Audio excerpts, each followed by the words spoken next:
un truc que personne ne veut, que personne n'a demandé, l'euro numérique va donc coûter 15 milliards d'euros donc aux banques européennes.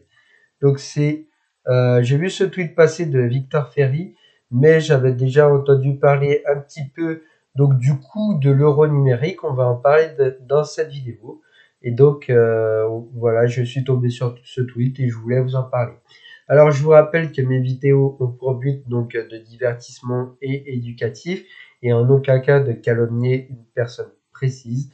Et moi je vous souhaite la bienvenue dans cette nouvelle vidéo. Donc moi j'estime que ce sera 15 milliards, le tout percuté aux consommateurs, mais au moins on aura un nouveau truc que personne n'a demandé pour nous pourrir la vie. Et c'est vrai que cet euro numérique est très impopulaire en Europe. Par exemple, en Chine, il y a le yuan chinois et on sait que là-bas, il y a un système de crédit social. Donc ça fait un peu peur que ça arrive en Europe.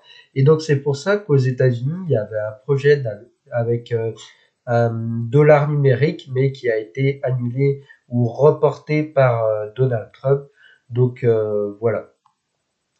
Donc on va dire le petit article ici.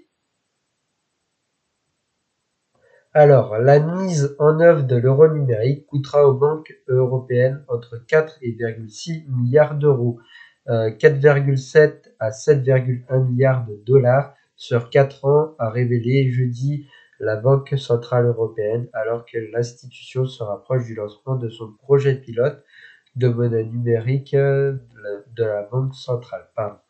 Alors du coup, d'après ce que je sais, l'euro numérique devrait être grand public d'ici mi-2027.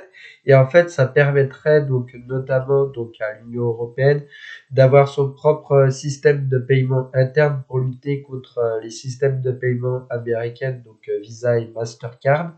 Et donc voilà, ça apporterait plus de sécurité et donc voilà, ça comporte aussi beaucoup de risques pour la liberté financière donc des personnes parce que il y a un risque donc de centralisation et donc si tout est centralisé, c'est plus facilement contrôlable et par exemple avec ça, ils vont pouvoir comment dire installer le pass numérique ou le crédit social petit à petit l'installer dans la vie quotidienne des gens. Donc, au début, d'après ce que j'ai vu, j'en avais parlé un petit peu à ma banque, je leur avais posé des questions et ils m'avaient rassuré là-dessus que comme quoi l'euro numérique en 2027, quand ça arrivera, ça sera une option donc parce que toutes les banques déjà ne pourront pas l'installer et en gros, il s'agirait donc d'une option que vous verrez sûrement dans votre application bancaire où ça vous demandera donc souhaitez-vous donc utiliser l'euro numérique, oui ou non, pardon.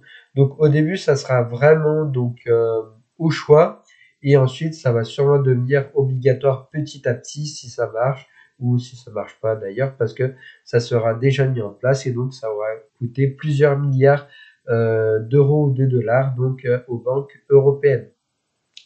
Donc, en gros, l'euro numérique, pardon, c'est quelque chose que personne ne veut et qui va coûter extrêmement cher.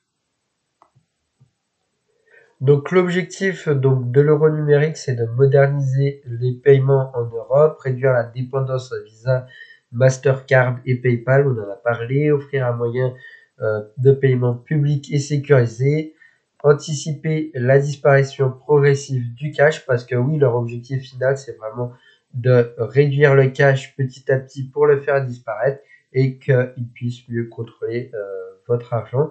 Et pourtant, moi, je suis donc caissier dans mon métier et enfin, je suis vendeur polyvalent, je fais beaucoup de caisses et il y a énormément de personnes encore qui payent avec de l'argent liquide. Donc, on veut vous faire croire que l'argent liquide est de moins en moins utilisé, mais c'est faux. Moi, la preuve, je suis en caisse et constamment, j'ai des gens qui ont des liasses de billets, voilà, et qui payent donc en espèces. Voilà, et rivaliser donc avec donc le yuan numérique chinois et le projet US. Donc ça, j'en ai parlé. Donc en Chine, ils ont le crédit social et justement aux États-Unis, ils se sont rendus compte que ça pouvait priver un petit peu les gens de liberté Et donc, ils ont préféré avec Donald Trump donc de soit annuler le projet ou de le reporter. Donc, il y a quand même donc quelques inquiétudes avec donc l'euro numérique, donc de tracer les transactions, de limiter certains usages, de contrôler les dépenses. Oui, parce que par exemple, si vous prenez l'avion trop souvent, une fois vous voudrez partir en vacances, je sais pas, par exemple au Vietnam, et vous dire non, vous avez déjà pris trois fois l'avion donc cette année, vous ne pouvez pas le prendre et peut-être qu'ils vont vous empêcher d'acheter ce billet d'avion.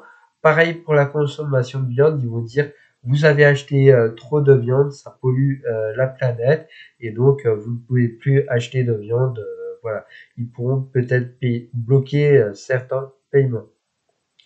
Donc il peut y avoir les blocages de comptes aussi si vous critiquez donc un gouvernement local ou même l'Union européenne, c'est une véritable crainte au sein des citoyens de l'Union européenne.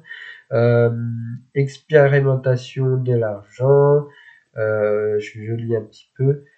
Donc restrictions selon les politiques, taux d'intérêt négatif imposé. Alors apparemment ça j'avais pas vu, mais il y aura un taux d'intérêt négatif. Alors déjà que le livret A est extrêmement bas, il est passé à 1,5%. Donc si là le taux d'intérêt est négatif en plus, donc les citoyens européens vont de plus en plus s'appauvrir. Et donc voilà, on ne pourra plus créer de richesse en Europe. Si les citoyens gardent leur argent directement à la BCE, ok, ça c'est autre chose. Donc aussi, je voulais vous faire don de quelque chose de ma part que j'avais vu. Je crois que c'était Charles Gave qui en avait parlé, il me semble. Mais en gros, si les gens ils sont obligés d'avoir leur argent dans quelque chose d'hyper centralisé, comme le projet de l'Union, enfin de l'euro numérique de l'Union européenne. Voilà, s'ils mettent tout leur argent dedans et que voilà, ils sont contre et tout, ils vont le critiquer. Voilà, ils aiment pas trop parce que ça empêche les libertés financières un petit peu.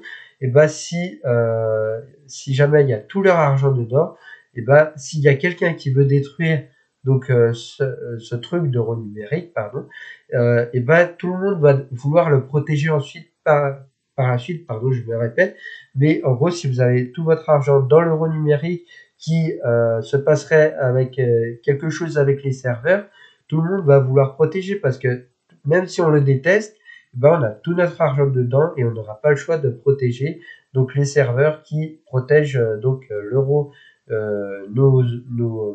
pardon, nos épargnes, notre argent, voilà, notre épargne de toute une vie des fois. Si jamais un jour ces serveurs sont attaqués, tout le monde voudra les défendre. Donc voilà, c'est quand même assez dangereux. Je ne sais pas si je me suis bien exprimé. J'essaie de le reformuler. Mais en gros, vous placez tout votre argent dans l'euro numérique.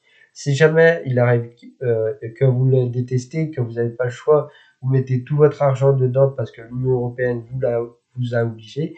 Et si jamais un jour il arrive quelque chose, un truc, tout le monde va vouloir protéger donc l'euro numérique pour pouvoir sauver donc son argent, même si on déteste donc l'euro numérique, c'est quelque chose de très dangereux. Donc voilà, je voulais vous en faire part. Je crois que c'était Charles Gall qui avait parlé de ça et j'avais trouvé ça quand même très intéressant et assez dangereux. Donc voilà, en tout cas, l'euro numérique va coûter pardon, je remets ça, donc au moins 7,1 milliards de dollars donc aux banques européennes, sûrement répercuté sur les consommateurs donc européens. Donc tout ça va coûter très cher. Donc voilà, ça sera tout pour cette petite vidéo. J'espère qu'elle vous aura plu. En tout cas, moi, j'ai déjà une stratégie en œuvre donc pour l'euro numérique. Voilà, peut-être que je vous ferai une vidéo si vous êtes intéressé pour savoir comment se protéger de l'euro numérique. Et en tout cas, c'était Tion News. N'hésitez pas à écrire un commentaire ci-dessous, à vous abonner à la chaîne et à liker cette vidéo. Et moi, je vous dis à bientôt.